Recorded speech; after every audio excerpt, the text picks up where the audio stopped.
What's the luckiest thing that's ever happened to you? My brother was driving my boyfriend and I to the airport when suddenly I heard a huge smash followed by a scream that sounded like a dying animal. After a few seconds, I realized that the scream was actually coming from me. I couldn't see anything, but soon started to feel the immense pain in my head and left shoulder. I had no clue what happened and slowly managed to open my eyes despite the glass shards in them. Everyone else seemed to be fine, and our car was still moving, but I couldn't move my left arm at all. I noticed the hole in the windshield and figured this was where the glass came from. I don't remember anything after that, but when I woke up in the hospital, I could only see out of my left eye. Wait, let me start over. That's not how it happened at all. I need to tell this from my perspective. I'm Jake, and this story changed my entire life. My brother Marcus was driving my girlfriend Sarah and me to the airport when suddenly I heard a huge smash, followed by a scream that sounded like a dying animal. After a few seconds, I realized that the scream was actually coming from me. I couldn't see anything, but soon started to feel the immense pain in my head and left shoulder. I had no clue what happened and slowly managed to open my eyes despite the glass shards in them. Everyone else seemed to be fine, and our car was still moving, but I couldn't move my left arm at all. I noticed the hole in the windshield and figured this was where the glass came from. I don't remember anything after that, but when I woke up in the hospital, I could only see out of my left eye. I learned what actually happened was that someone had decided to throw a massive rock off of a bridge directly onto an oncoming car, and that car just happened to be ours. It would have actually hit me in the head and likely killed me if I hadn't been looking to the right playing Pokemon Go. They never caught the guy who did it, but if it wasn't for that guy deciding to drop that rock that day, I would never have gotten sent to the hospital, and the doctors would have never found the tumor I had in my brain that would have killed me weeks later. But that's just the beginning of this story. The real crazy part started 3 days after I woke up in that hospital bed. The first thing I noticed when I came to was that everything looked different. Not just because half my vision was gone, though that was definitely weird as hell, but because the whole world seemed somehow sharper, more focused, like someone had adjusted the contrast on reality itself. Jake? Oh my god, Jake, you're awake! Sarah's voice hit me before I could fully open my eyes. She sounded like she'd been crying for days. When I finally managed to look at her, she looked like it too. Her mascara had created dark circles under her eyes, and her usually perfect blonde hair was pulled back in a messy bun that screamed, "I haven't left this hospital room in 72 hours. Hey, I croaked, my voice sounding like I'd been gargling with gravel. What day is it? Thursday, she said, squeezing my hand so tight I thought she might break my fingers. You've been unconscious for 3 days. The doctors weren't sure when you'd wake up. Your parents flew in from Denver. Marcus has been here the whole time. He's completely torn up about this, Jake. He keeps blaming himself. I tried to sit up, but a wave of nausea hit me like a freight train. Where is he? Getting coffee with your mom. They'll be back soon. Sarah wiped her eyes with the back of her hand. Jake, I was so scared. When that rock hit, there was so much blood, and you just went limp. Marcus pulled over immediately and called 911, but for a minute there, I thought she couldn't finish the sentence. That's when Dr. Martinez walked in. I'd never seen him before, obviously, but something about his expression told me he'd been waiting for me to wake up. He was probably in his 50s, with graying temples and the kind of calm demeanor that either meant he'd seen everything or he was really good at hiding his panic. Jake, I'm Dr. Martinez, your neurosurgeon. How are you feeling? Like I got hit by a rock, I said, which made Sarah let out a small laugh despite everything. But seriously, Doc, what's the damage? He pulled up a chair next to my bed, which I immediately knew meant this conversation was going to take a while. Well, the good news is that the rock didn't cause any permanent brain damage. You have a concussion, some facial lacerations from the glass, and you've lost vision in your right eye due to trauma to the optic nerve. We're hoping some of that might come back, but we won't know for several weeks. Okay, I said slowly. And the bad news, Doctor? Martinez exchanged a glance with Sarah. We found something else while we were doing your CT scans. Something that probably would have gone undetected for quite a while longer. My stomach dropped. Found what? A brain tumor, Jake. It's about the size of a golf ball, located in your frontal lobe. Based on the imaging, it's been growing slowly for probably 6 months to a year. The room went completely silent. I could hear the machines beeping, the distant sound of nurses talking in the hallway, but it felt like all the air had been sucked out of the space around my bed. Is it? I couldn't even say the word. Malignant? We don't know yet. We need to do a biopsy to determine that. But Jake, here's the thing. Based on its size and location, if we hadn't found it now, you probably would have started experiencing severe symptoms within the next few weeks. Seizures, personality changes, memory loss. And if it is malignant, catching it this early gives us a much better chance of treating it successfully. Sarah started crying again, but this time it sounded different. Less desperate, more relieved. So the rock, if the rock hadn't hit him, he might not have come to the hospital until it was too late. Dr. Martinez finished. I've been practicing medicine for 27 years, and I've seen some pretty incredible coincidences. But this is something else. That's when it hit me. Some random psychopath throwing a rock off a bridge had literally saved my life. The worst thing that had ever happened to me might have been the best thing that ever happened to me. But the universe wasn't done messing with me yet. The biopsy was scheduled for the next morning. The procedure itself was supposed to be relatively simple. They'd go in through a small hole in my skull, take a tissue sample, and send it to pathology. Results would take 3 to 5 days. Those were the longest days of my life. Sarah barely left my side. Marcus visited every day, looking like he was carrying the weight of the world on his shoulders. My parents took turns sitting with me, trying to act normal but failing miserably. My dad kept making jokes that weren't funny, and my mom kept fussing over my blankets and asking if I needed anything every 5 minutes. Mom, I'm okay, I told her for the 100th time on day 2. You don't need need to adjust my pillow again. I know, honey.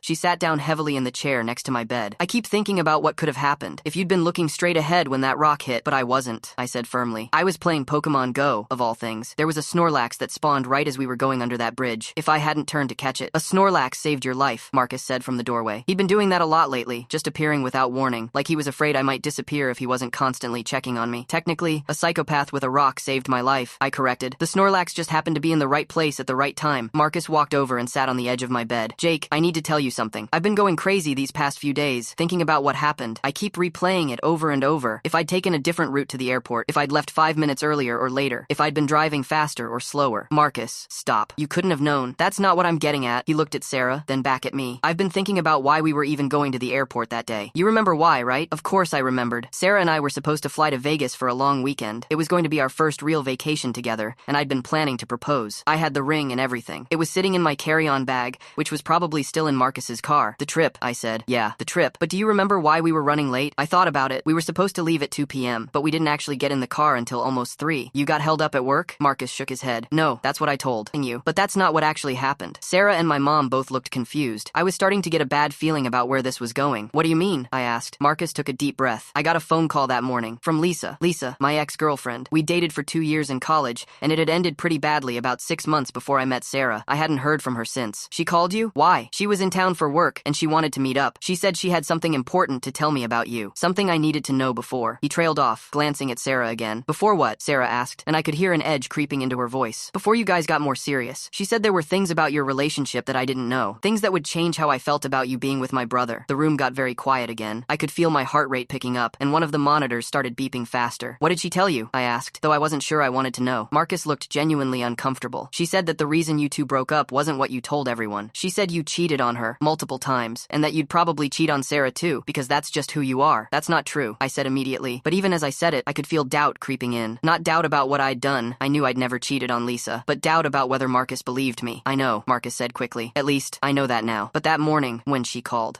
Jake, she was really convincing. She had details about your relationship that I'd never heard before. She knew things about your schedule, your friends, places you'd been, and she seemed so upset, so genuine. Sarah was staring at me with an expression I couldn't read. Jake, did you cheat on Lisa? No, I said firmly. Sarah, I swear to you, I never cheated on Lisa. Not once. I don't know why she would say that, but it's not true. I believe you, she said. But something in her voice made me wonder if she really did. Marcus continued. So Lisa asked me to meet her for coffee before you guys left for Vegas. She said she had proof, photos, text messages, something that would show me what really happened, and I was stupid enough to agree. You met with her? Yeah, that's why we were running late. I drove across town to meet her at this coffee shop near the airport, but when I got there, Marcus shook his head. Jake, she wasn't there. I waited for an hour. I called her phone probably 20 times. She never showed up. What the hell? I said. Why would she do that? I don't know, but by the time I realized she wasn't coming, it was already past 2:30. That's why I was rushing when I picked you guys up. That's why I took the route I did, going over that bridge instead of around it. If Lisa had never called, or if I'd just ignored her, we would have left on time and taken the longer route. We never would have been on that bridge when that rock came down. The implications of what he was saying hit me like a truck. Lisa's weird, manipulative phone call had directly led to us being in the exact right place at the exact right time to get hit by that rock, which led to me being in the hospital, which led to them finding the tumor. So Lisa saved my life too, I said slowly. In the most twisted way possible, Marcus agreed. That's when Dr. Martinez walked in with a folder in his hand. His expression was neutral, which somehow made me even more nervous than if he'd looked upset. Jake, I have your biopsy results. Everything else in the room seemed to fade away. Sarah grabbed my hand. My mom moved closer to the bed. Marcus straightened up. The tumor is benign, Dr. Martinez said, and I swear I felt my soul re-enter my body. It's not cancerous. However, it does need to be removed as soon as possible. Based on its size and location, it's starting to put pressure on areas of your brain that control motor function and decision-making. If left untreated, it could cause permanent damage. But it's not cancer, Sarah said, like she needed to hear it again. It's not cancer, he confirmed. The surgery will be more complex than the biopsy, but it's absolutely doable. I've performed this exact procedure hundreds of times. The success rate is very high, and most patients make a full recovery. When? I asked. I'd like to schedule it for next week. That will give you time to recover from the concussion and get your strength back. After Dr. Martinez left, my mom started crying happy tears. Sarah kissed my forehead about 50 times. Marcus looked like a giant weight had been lifted off his shoulders, but I couldn't stop thinking about Lisa. Why had she called Marcus that morning? Why had she made up that story about me cheating? And why hadn't she shown up to their meeting? Marcus, I said, do you still have Lisa's number? Yeah, why? Can you call her? I want to know what the hell she was thinking. Marcus looked uncertain. Jake, maybe we should just let this go. You're going to have surgery next week. You don't need the stress of dealing with Lisa's drama right now. Please, I said. I need to know. Marcus sighed and pulled out his phone. He scrolled through his contacts, found Lisa's number, and dialed. We all waited while it rang. Voicemail, Marcus said after about 30 seconds. Leave a message, I told him. Marcus hesitated, then spoke into the phone. Lisa, it's Marcus. I know it's been a few days since we were supposed to meet, but something happened. Something serious. Jake was in an accident, and he's in the hospital. He wants to talk to you. Can you call me back? He hung up and looked at me. Happy now? I wasn't, actually. Something about the whole situation felt off, but I couldn't put my finger on what it was. We didn't hear back from Lisa that day, or the next day, or the day after that. 3 days later, I was lying in bed scrolling through Facebook on my phone when I saw something that made my blood run cold. It was a post from Lisa's cousin Jenny, dated 5 days earlier, the day after the accident.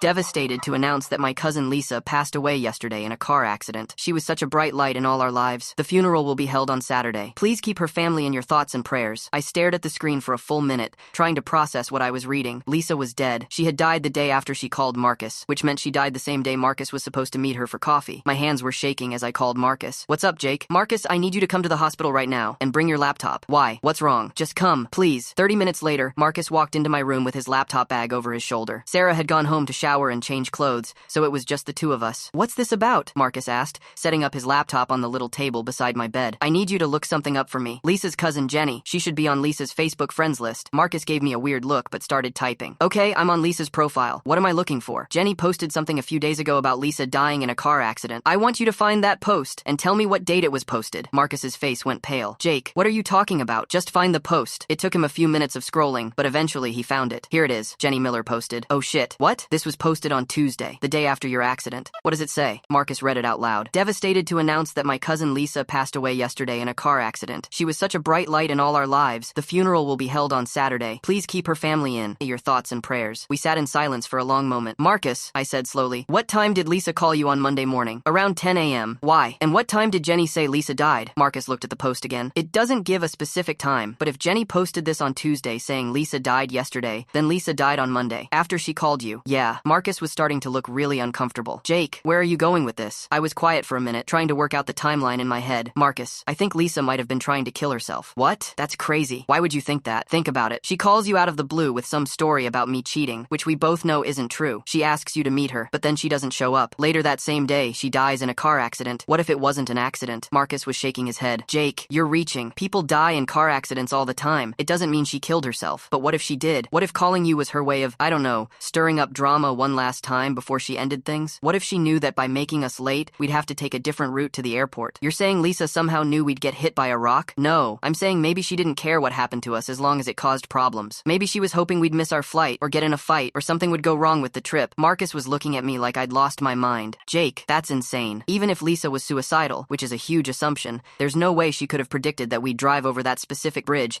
at the exact moment someone threw a rock. He was right. Of course, the whole theory was completely ridiculous, but I couldn't shake the feeling that Lisa's phone call and her death were connected somehow. Can you do me a favor? I asked. Depends on, or what it is. Can you find out more details about Lisa's accident? Maybe call Jenny, or look up news articles or something? Marcus sighed. Jake, I think you need to focus on getting better, not on conspiracy theories about your ex-girlfriend. Please, just this one thing. If you can prove to me that her death was definitely an accident, I'll drop it. Marcus looked like he wanted to argue, but eventually he nodded. Fine, but after this, we don't talk about Lisa anymore. Deal? Marcus spent the next hour on his laptop, searching for information about Lisa's accident. He found a short article in the local newspaper from the town where she'd been living, about an hour outside the city. Here we go, he said. Lisa Chen, 23, of Millbrook, died Monday evening when her vehicle left the roadway and struck a tree on Highway 9. Police say alcohol may have been a factor in the crash. Chen was pronounced dead at the scene. Alcohol? I repeated. What time did it happen? Marcus scanned the article. It doesn't say exactly, but it mentions that the accident was reported at 7:47 p.m. I did the math in my head. So, she called you at 10 a.m. I was supposed to meet you at 2:30 p.m. and then died at around 7:47 p.m. the same day. Yeah. Marcus, what if she spent the whole day drinking? What if she called you in the morning, then spent the rest of the day getting drunk because she was planning to kill herself? Jake, stop. You're creating a whole narrative based on basically no evidence. But something else was bothering me. Marcus, you said Lisa had details about my relationship with her that she'd never shared before. What kind of details? Marcus looked uncomfortable again. Does it matter? Yeah, it does. What did she tell you? Marcus sighed. She knew about the time you and I went to that concert without telling her. She knew about your friend Dave's bachelor party that you said you couldn't couldn't go to but then went to anyway. She knew about the weekend you told her you were visiting your parents, but you were actually here helping me move into my apartment. I felt my stomach drop. Those weren't examples of me cheating. Those were examples of me lying to Lisa about small, stupid things throughout our relationship. Things I'd done because I felt suffocated by how controlling she was, but things that I'd never told anyone about, not even Marcus. How could she have known about those things? I asked. I don't know, maybe you told her? No, I didn't. Marcus, I never told Lisa about any of that stuff, and I never told anyone else either. Then how did she know? That's when it hit me. She was following me, or having someone follow me, or, I don't know, tracking my phone or something. Marcus stared at me. That's really messed up, Jake. Yeah, it is. But it explains how she knew about all that stuff. I was quiet for a minute, thinking, Marcus, what if Lisa didn't just call you randomly that morning? What if she'd been planning this for a while? Planning what? I don't know. Some kind of revenge scheme. Maybe she was hoping to break Sarah and me up before I could propose to her. How would she know you were planning to propose? Good question. I'd been pretty secretive about the ring. I'd bought it online and had it delivered to Marcus's apartment so Sarah wouldn't see it. The only people who knew about my plans were Marcus, the jeweler, and... Oh shit, I said. What? Dave. I told Dave about the ring when we were at his bachelor party. Remember, the one Lisa somehow knew I went to even though I told her I couldn't make it? Marcus's eyes widened. You think Dave told Lisa? Maybe not intentionally, but if Lisa was still in touch with people from our old friend group, she might have heard it from someone. Marcus was shaking his head. This is getting way too complicated, Jake. Even if all of this is true, even if Lisa was stalking you and planning some kind of revenge, she's dead now. It doesn't matter anymore. Because if Lisa had somehow orchestrated the events that led to us being on that bridge at exactly the right moment, then maybe it wasn't just a random coincidence that saved my life. Maybe it was something else entirely. That night, I couldn't sleep. I kept thinking about Lisa, about the phone call, about the timing of everything. I kept wondering if there was more to the story that I was missing. Around 2 a.m., I got an idea. I grabbed my phone and started scrolling through Lisa's social media profiles. I went back months, looking for anything that might give me a clue about what she'd been thinking or planning. Most of her posts were pretty normal. Photos with friends, complaints about work, pictures of her food. But as I scrolled back to about 6 weeks before the accident, I started noticing a pattern. She'd been posting a lot of sad, cryptic stuff. Song lyrics about heartbreak and betrayal. Quotes about karma and getting revenge on people who hurt you. Pictures of herself looking depressed with captions like, "Some days are harder than others," and "When will it get better?" And then, about 2 weeks before she called Marcus, she posted something that made my blood run cold. It was a photo of her sitting in her car, taken from the driver's seat. She was looking directly at the camera with an expression I'd never seen on her face before. Cold, determined, almost angry. The caption read, "Some people think they can just move on and pretend the past never happened. They think they can hurt people and never face consequences. But karma is real, and it's coming for everyone who deserves it." Below that, she'd tagged about a dozen people, including me. I screenshotted the post and sent it to Marcus with a text. "We need to talk tomorrow." But when morning came, I had bigger things to worry about than Lisa's cryptic social media posts. Dr. Martinez came by early to discuss the surgery, which was scheduled for the next day. "The procedure will take about 4 to 6 hours, he explained. "We'll need to remove a portion of your skull to access the tumor,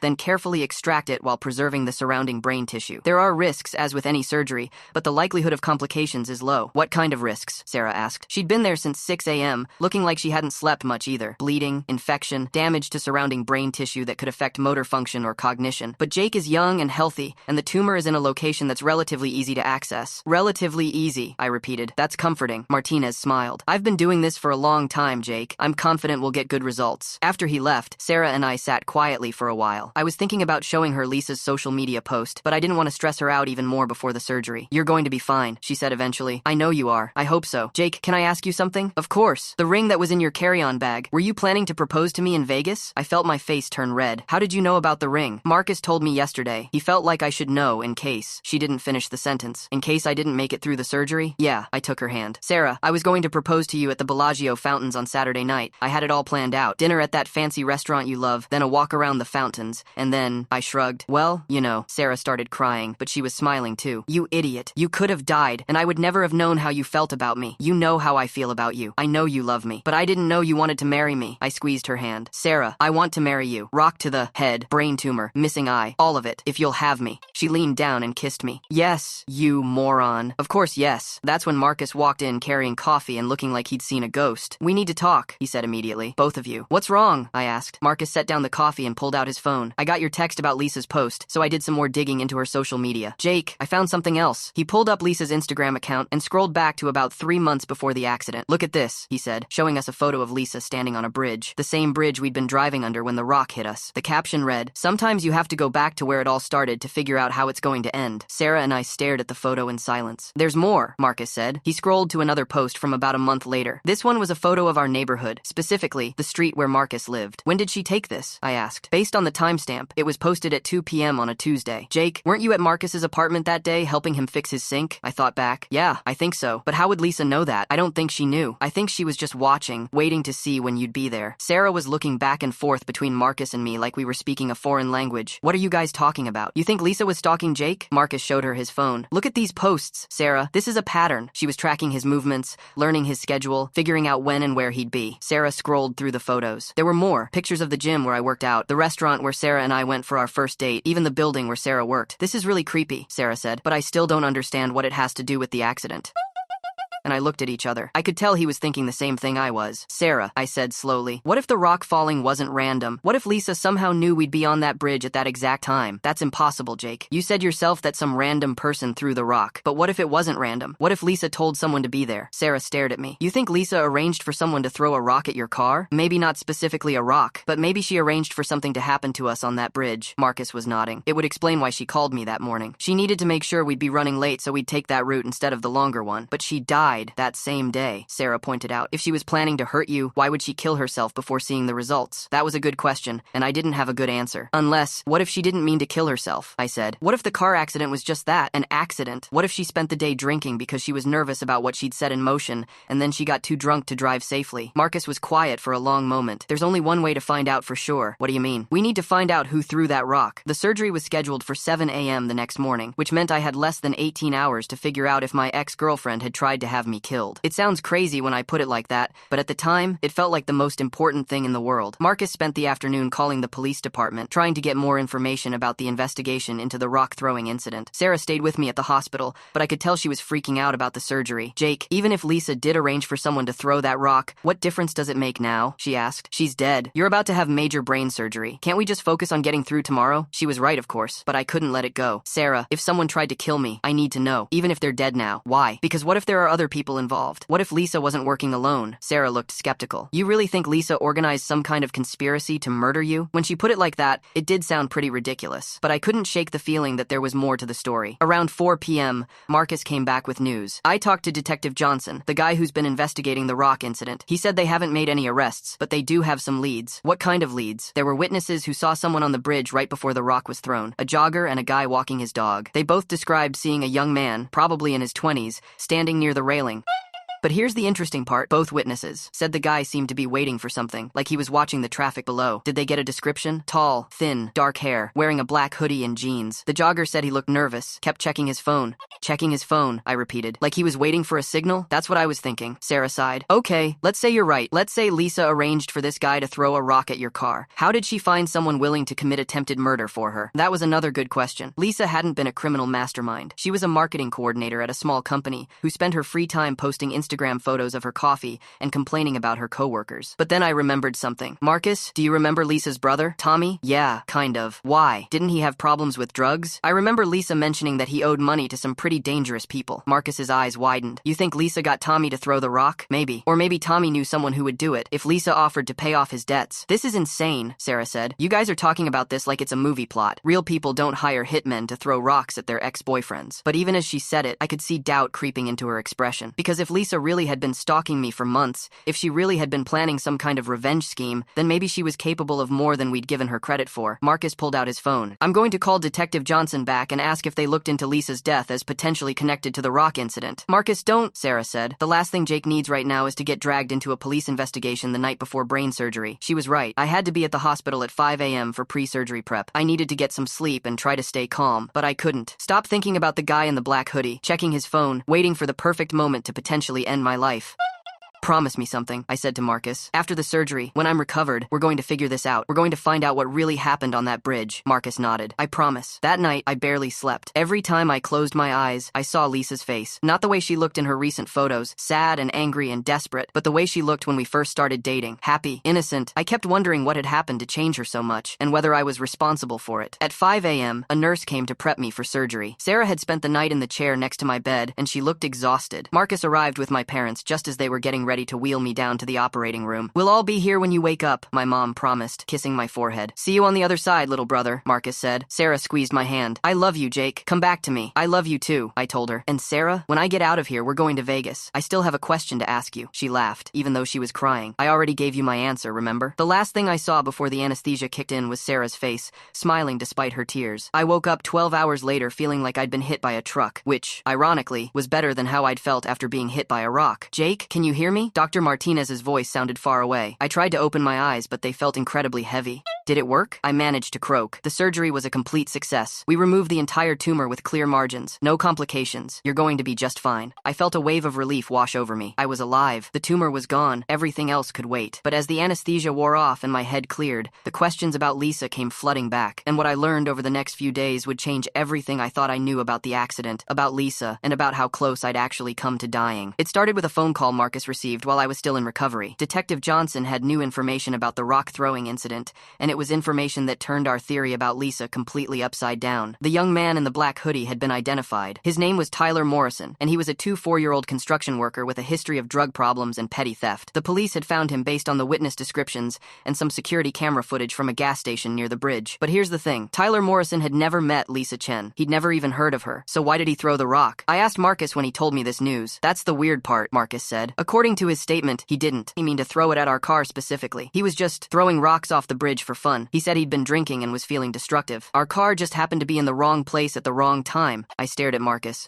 So it really was random? Looks like it. But what about all of Lisa's social media posts? The photos of the bridge? The pictures of your neighborhood? Marcus shrugged. Maybe she really was stalking you, but not for the reason we thought. Maybe she was just trying to figure out how to get back together with you, or how to make you jealous, or something like that. And the phone call to you that morning? Maybe she really did have something she wanted to tell me about you. Or maybe she was planning to try to break us up but changed her mind. I felt deflated. After all the conspiracy theories and dramatic revelations, it turned out that everything really was just a coincidence after all. Some drunk idiot had thrown a rock off a bridge, and it had happened to hit our car at exactly the right moment to save my life. But there was still one thing that bothered me. Marcus, if Lisa wasn't planning anything sinister, why didn't she show up to meet you that day? Marcus was quiet for a moment. I actually found out the answer to that too. I called Jenny, Lisa's cousin, to ask about Lisa's last day. According to Jenny, Lisa had been planning to meet me, but she got a phone call around noon that changed her plans. What kind of phone call? From her doctor's office. Lisa had been going to therapy for depression and anxiety. Her therapist had called to tell her that there was a cancellation and she could come in that afternoon if she wanted. Lisa decided to go to therapy instead of meeting me. So she chose therapy over trying to cause drama between us? Looks like it. Jenny said Lisa had been working really hard in therapy to move on from your relationship and focus on her own mental health. I felt a complicated mix of emotions. Relief that Lisa hadn't been trying to hurt me, but also sadness that she'd been struggling so much with depression. What about the car accident? I asked. Marcus looked uncomfortable again. According to the police report, Lisa's therapist was really concerned about her mental state that afternoon. Lisa had talked about feeling hopeless and having thoughts of self-harm. The therapist actually tried to have her committed for psychiatric evaluation,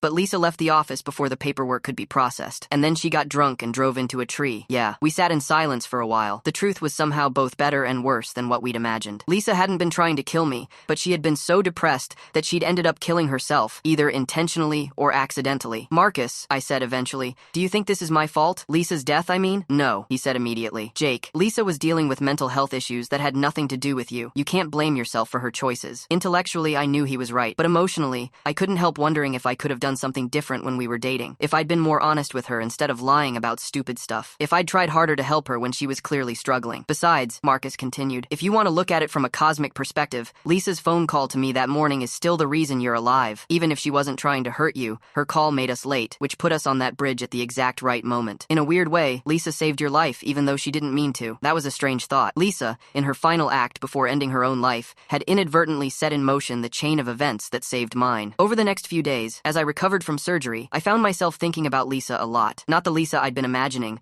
the vengeful stalker plotting my demise, but the real Lisa. The one who'd been struggling with depression and anxiety. The one who'd been trying to get better through therapy. The one who'd died alone on a dark highway, possibly on purpose. I decided I wanted to go to her funeral. Are you sure that's a good idea? Sarah asked when I told her my plan. You're still recovering from major surgery, and it might be weird for her family to see you there. I need to pay my respects, I said, and I want to apologize to her parents for whatever part I played in her struggles. The funeral was held on a Saturday morning at a small church about an hour outside the city. I wasn't cleared to drive yet, so Marcus drove me. Sarah came too, for moral support. It was a small service, maybe 30 people total. Lisa's family, some coworkers, a few friends from college that I recognized. I sat in the back, trying not to draw attention to myself. Lisa's mom gave a eulogy that broke my heart. She talked about Lisa's kindness, her creativity, her struggles with mental health. She mentioned that Lisa had been working hard to overcome her depression and had been making progress before her death. Lisa was a loving person who just couldn't see how much she meant to all of us, her mom said through tears. She thought she was a burden, but she was actually a gift. I hope she's finally at peace now. After the service, I approached Lisa's parents to offer my condolences. Her mom recognized me immediately. Jake, she said, and I braced myself for anger or blame. Instead, she hugged me. I'm so glad you came. I'm sorry for your loss, Mrs. Chen, and I'm sorry if I did anything to contribute to Lisa's pain. Lisa's mom shook her head. Jake, Lisa's depression wasn't your fault. She started struggling with it long before she met you. If anything, you were one of the bright spots in her life for a while, but I wasn't always honest with her. I lied about stupid things because I felt suffocated, and I think that made her trust issues worse. Lisa's dad joined the conversation. Son, Lisa had trust issues because her father abandoned her when she was 10 years old. That's not on you. I felt a weight lift off my shoulders that I didn't even realize had been there. Actually, Lisa's mom continued, there's something I wanted to tell you. The day before Lisa died, she called me. She said she'd been thinking about you a lot, and she wanted to reach out to apologize for how things ended between you two. She said she realized she'd been too controlling and possessive, and she wanted to make amends. She was going to apologize to me. She said she'd heard you were in a serious relationship, and she wanted to clear the air before you moved on with your life completely. She didn't want there to be any bad blood between you.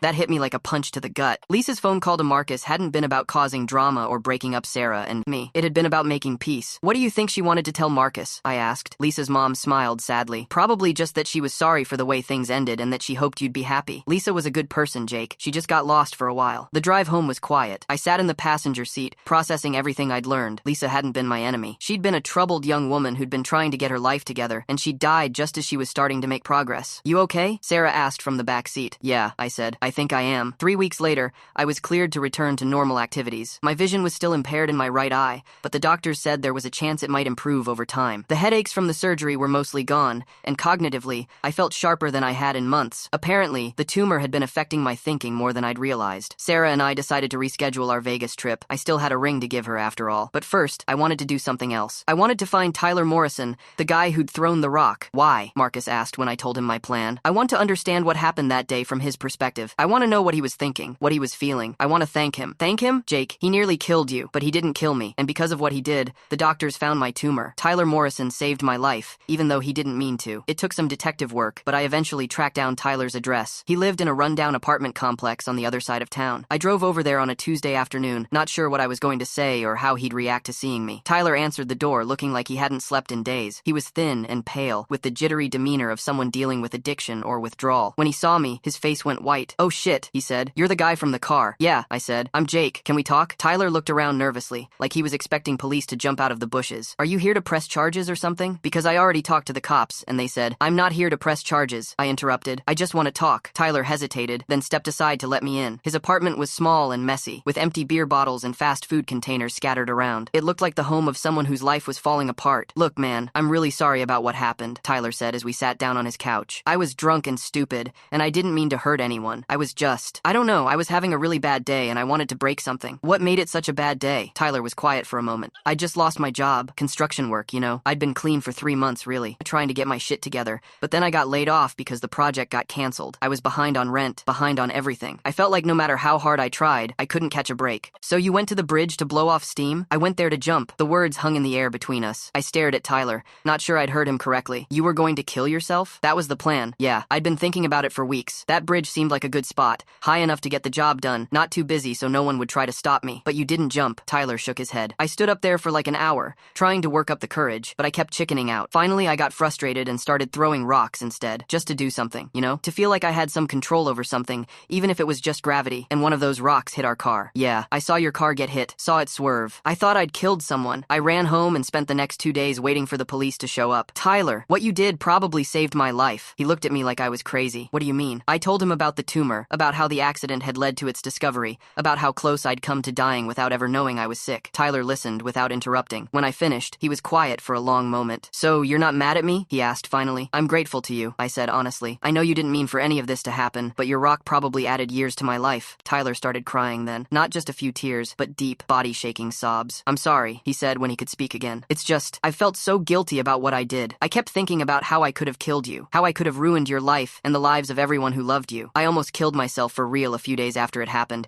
but you didn't. No, I checked myself into rehab instead. I've been clean for 6 weeks now. We talked for another hour. Tyler told me about his struggles with addiction, his history of depression, his attempts to get clean and stay clean. It was a familiar story, not that different from Lisa's, really. Two people struggling with mental health issues, making destructive choices, trying to find a way forward. Before I left, I gave Tyler my phone number. I want you to call me if you ever feel like using again, or if you're having thoughts of hurting yourself, I told him. Seriously, day or night. Why would you do that? Because you saved my life, Tyler. The least I can do is try to help save yours. 2 months later, Sarah and I finally made it to Vegas. The trip was everything I'd hoped it would be, and more. We had dinner at the fancy restaurant overlooking the Bellagio fountains, took a long walk around the water feature, and then I got down on one knee and asked her to marry me with the dancing fountains as our backdrop. She said yes, obviously. We'd already had that conversation in the hospital, but it felt good to do it properly, the way I'd originally planned. The wedding was scheduled for the following spring. We decided to have it in the same church where Lisa's funeral had been held, which sounds morbid, but actually felt right. It was a way of honoring the strange chain of events that had brought us to that moment. Tyler was there. He'd been sober for 8 months by then,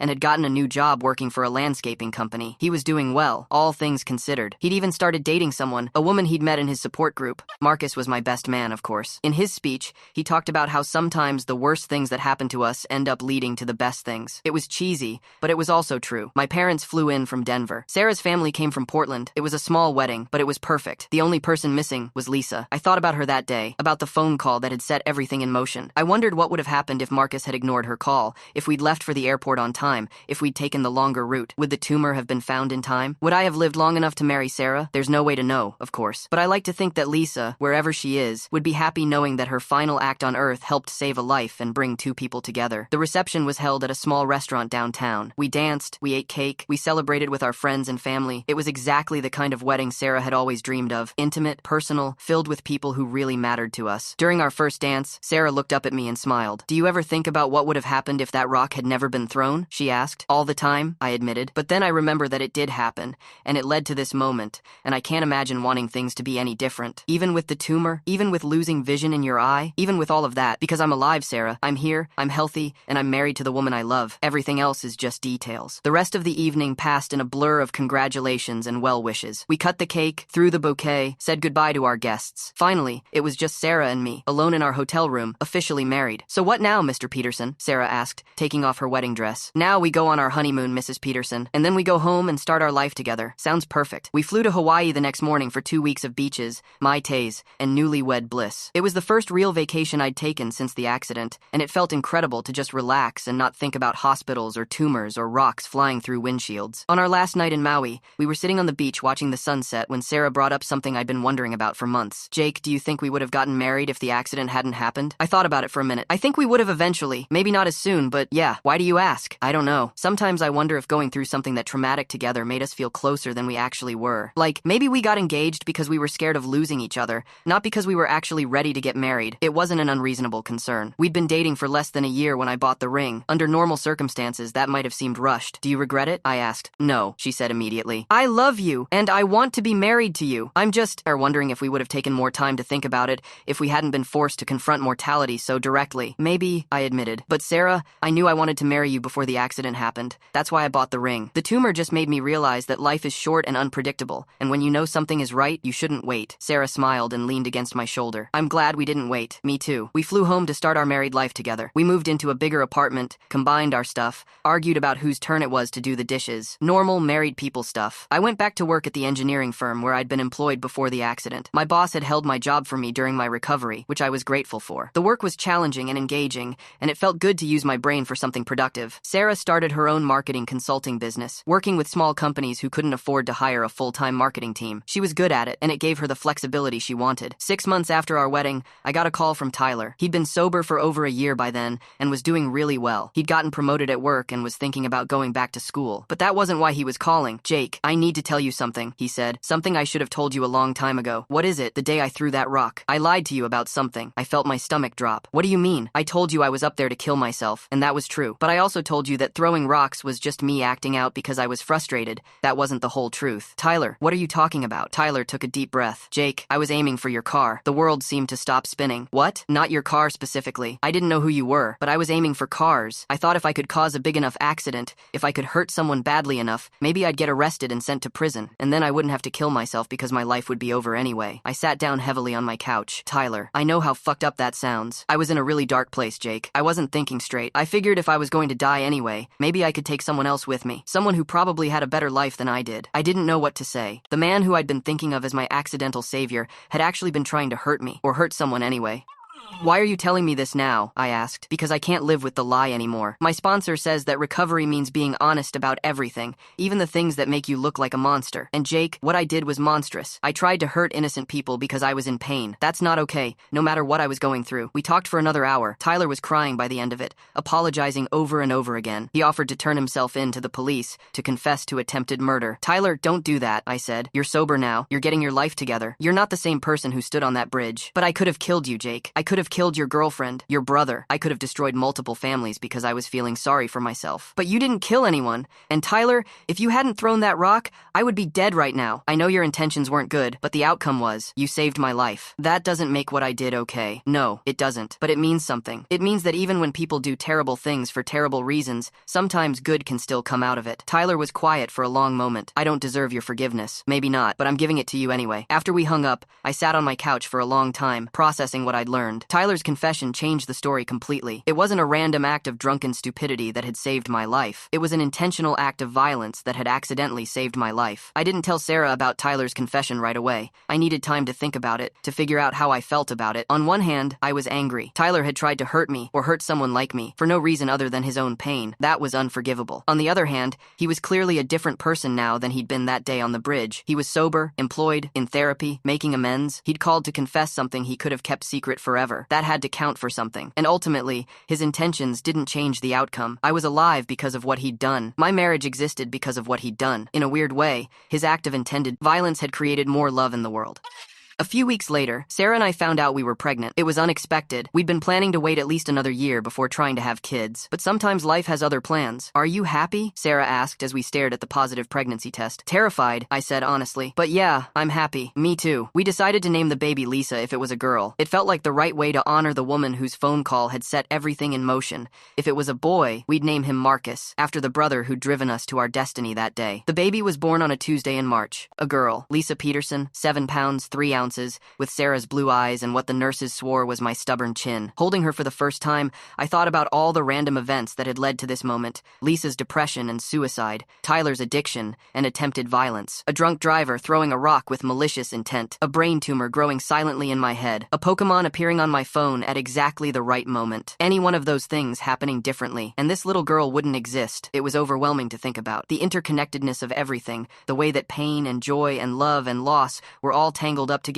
in ways we could never fully understand. What are you thinking about? Sarah asked, watching me hold our daughter. Everything, I said. All of it. Tyler came to visit when Lisa was 2 weeks old. He brought a baby gift, a stuffed elephant that played lullabies when you pressed its belly. He was nervous about meeting Sarah, but she was gracious and kind. Thank you for calling Jake that night. He was feeling low, she told him. It meant a lot that he had someone to talk to. Tyler looked confused, and I realized Sarah didn't know about his confession. I decided not to tell her unless he brought it up himself. I'm just glad everything worked out, Tyler said carefully. After he left, Sarah asked me about the conversation. What did he mean when he said he was glad everything worked out? She asked. That was a weird way to put it. I considered telling her the truth then, but looking at her holding our baby, looking so happy and content, I decided some truths were better left unspoken. He's just grateful that his accident led to something good, I said. You know, finding the tumor and everything. Sarah nodded and didn't press the issue. Lisa grew into a beautiful, happy baby. She had my curiosity and Sarah's warmth. She loved music and books and playing peekaboo. She was the light of our lives. On her first birthday, we had a small party with just family and close friends. Marcus made a toast. To Lisa Peterson, he said, raising his glass of champagne. Born from chaos, surrounded by love, destined for greatness. It was a good toast. But as I looked around the room at all the people who loved my daughter, I couldn't help thinking about the other Lisa, the one we'd never meet, but who was somehow responsible for all of this happiness. That night,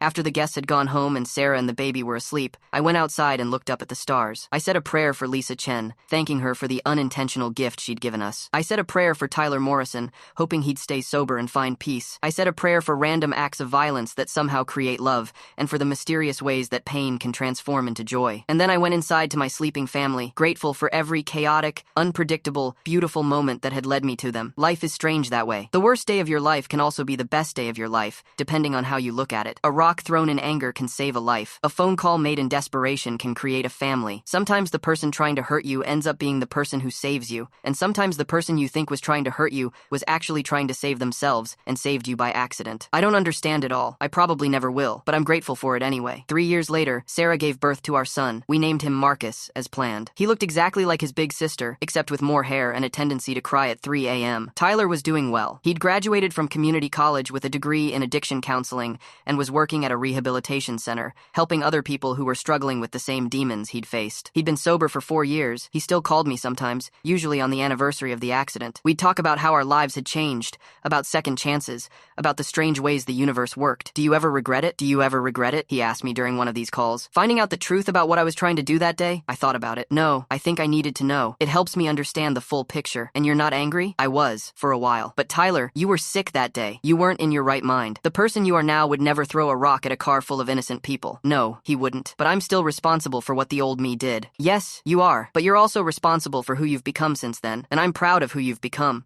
It was true. Tyler had transformed his life completely. He'd taken responsibility for his actions, made amends where possible, and dedicated himself to helping others avoid the mistakes he'd made. If someone had told me 5 years ago that I'd be friends with the man who threw a rock at my car, I would have thought they were crazy. But life is full of surprises. Our family was complete now. Sarah had decided she was done having babies after Marcus, and I agreed. 2 kids felt right for us. We had enough love to go around, but not so many children that we couldn't give each of them the attention they deserved. Lisa was 3 now, a curious and talkative little girl who loved books and music and asking why about everything. Marcus was 6 months old, chubby and happy and starting to sit up on his own. Sarah had built her consulting business into something substantial. She had a team of 5 people working for her now, and clients all over the country. She was thinking about writing a book about small business marketing. I'd been promoted to senior engineer at my firm. The work was challenging and rewarding, and I felt like I was making a real contribution to society by helping design buildings and infrastructure that would serve communities for decades. We'd bought a house in the suburbs with a big backyard for the kids to play in. It had 4 bedrooms, 2 bathrooms, and a mortgage that would probably take us 30 years to pay off. It was exactly the kind of ordinary, suburban, middle-class life that we dreamed of. And it had all started with a rock thrown by a suicidal drug addict who was trying to hurt strangers because he was in pain. I don't know what that says about fate or destiny or the meaning of life. Maybe it doesn't say anything at all.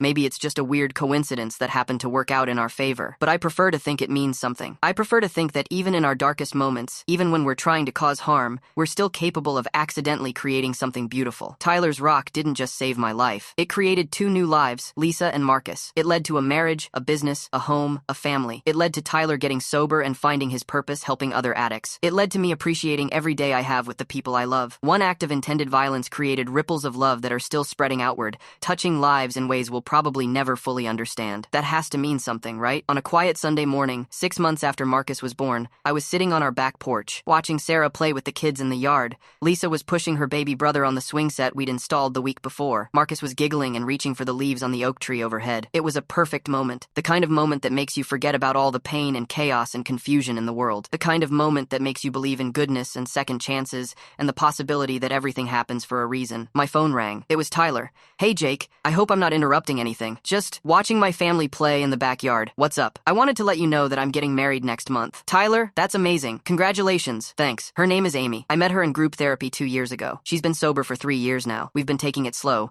but we both feel ready to take the next step. I'm so happy for you, man. I was wondering, would you and Sarah like to come to the wedding? I know it might be weird, given our history, but you've been such an important part of my recovery journey. I'd really like you both to be there. I looked out at my wife and children, playing together in the sunshine. We'd be honored to be there. Really? Really. Tyler, you're family now. Weird, unconventional, accidentally created family, but family nonetheless. Tyler was quiet for a moment, and I could tell he was crying. Thank you, Jake, for everything, for forgiving me, for believing in me, for being my friend when I didn't deserve one. We all deserve second chances, Tyler. The trick is figuring out what to do with them. After we hung up, I sat on the porch for a while longer, watching my family and thinking about second chances, about how the worst moments of our lives can become the foundation for the best moments, about how pain can transform into joy if we let it. Sarah looked up from where she was pushing Marcus on the swing and waved at me. Lisa ran over and climbed onto my lap. Daddy, will you read me a story? She asked. Of course, sweetheart. What story do you want to hear? Tell me the story about how you and Mommy met. I laughed. You've heard that story 100 100 times, Lisa, but I like it. Tell it again. So I did. I told her about how Mommy and I had been dating for almost a year when Uncle Marcus was driving us to the airport for a special trip. I told her about the accident and how it led to the doctors finding something in Daddy's head that could have made him very sick if they hadn't found it. I didn't tell her about the rock being thrown on purpose,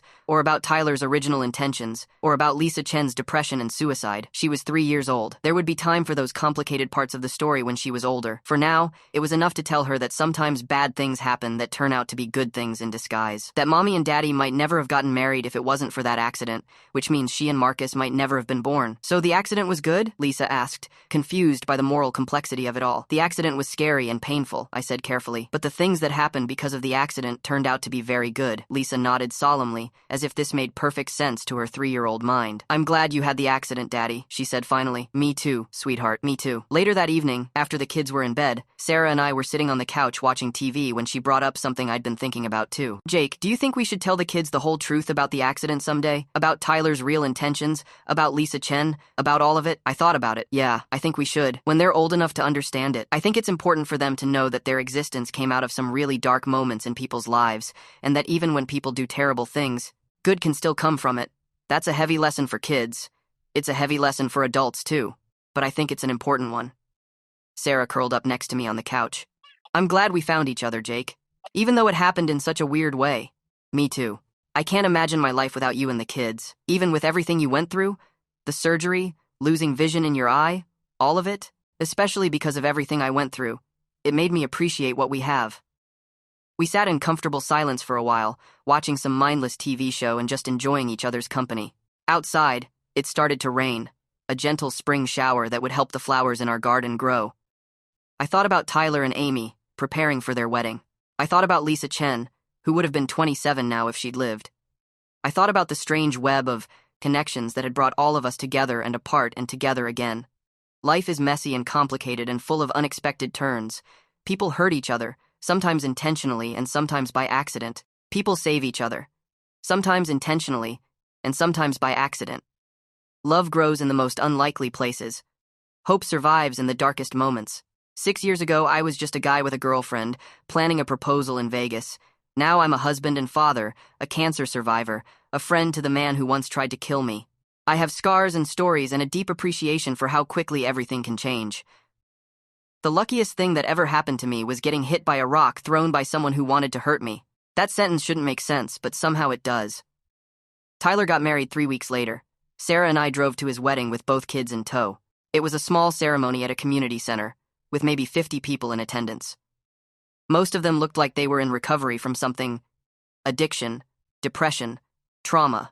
They all had that particular kind of hard-earned wisdom that comes from surviving your worst moments and choosing to keep going anyway. Amy was beautiful in a simple white dress, glowing with happiness. Tyler looked healthier and more at peace than I'd ever seen him. When they exchanged vows, there wasn't a dry eye in the place. "Thank you for saving my life," Amy said to Tyler during her vows.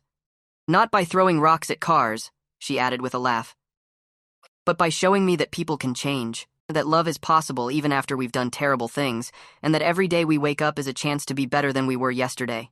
Tyler's vows were simpler but no less heartfelt. "Amy, you've helped me forgive myself for the person I used to be and believe in the person I'm becoming. You've shown me that redemption is real and that second chances are sacred gifts that shouldn't be wasted." After the ceremony, Tyler found me during the reception. "Thanks for being here, Jake. It means everything to me. Thanks for inviting us. It's a beautiful wedding. I keep thinking about what you said, about how we're accidentally family now. I like that idea."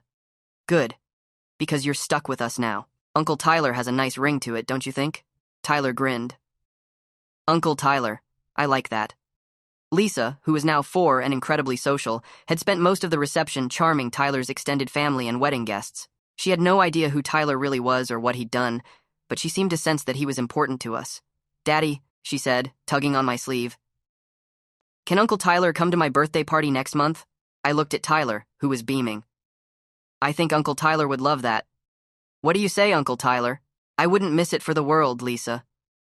As we drove home that night, with both kids asleep in the back seat, Sarah and I talked about how strange and wonderful life could be. 6 years ago, if someone had told you that you'd be attending the wedding of the man who threw a rock at our car, what would you have said? Sarah asked. "I would have said they were crazy." But here we are. Do you think Tyler will stay sober? I think so. He's got Amy now, and his work, and a real purpose. Plus, he knows what happens when he drinks. I think that's enough to keep him on track. I hope so. For his sake and Amy's. Me too. When we got home, I carried Marcus up to his crib while Sarah got Lisa ready for bed. Our son was getting heavy. He was almost a year old now and walking everywhere. Our daughter was growing up fast too, asking more complex questions and starting to understand the world in deeper ways. Soon, I'd have to explain to them how they came to exist. I'd have to tell them about brain tumors and suicide and addiction and violence. I'd have to help them understand that their family was built on a foundation of other people's pain, but that didn't make their family any less beautiful. It wouldn't be an easy conversation, but I thought they could handle it. Kids are more resilient than we give them credit for. They understand that the world is complicated and that grown-ups sometimes do things that don't make sense. And maybe, by the time they're old enough for that conversation, I'll understand it all better myself. For now, it was enough to tuck them into their beds, kiss them goodnight, and know that they were safe and loved and surrounded by people who would do anything to protect them. Tyler never threw another rock. Lisa Chen never made another phone call. But the ripples from those actions continued to spread outward, creating new lives and new love in ways they never could have imagined. That has to be enough. That has to be the point. Sometimes the worst thing that ever happens to you is also the best thing that ever happens to you. Sometimes the person who tries to hurt you ends up saving your life. Sometimes a phone call from a depressed ex-girlfriend leads to a beautiful marriage. Life doesn't make sense. But it's beautiful anyway. Maybe it's beautiful because it doesn't make sense. I went to bed that night grateful for rocks and tumors and suicidal ex-girlfriends and recovering addicts. Grateful for the chaos that had created my peace, for the pain that had led to my joy, for all the broken people whose broken choices had somehow built something whole and good and worth protecting. The luckiest thing that ever happened to me was the unluckiest thing that ever happened to me. And I wouldn't change a single moment of it.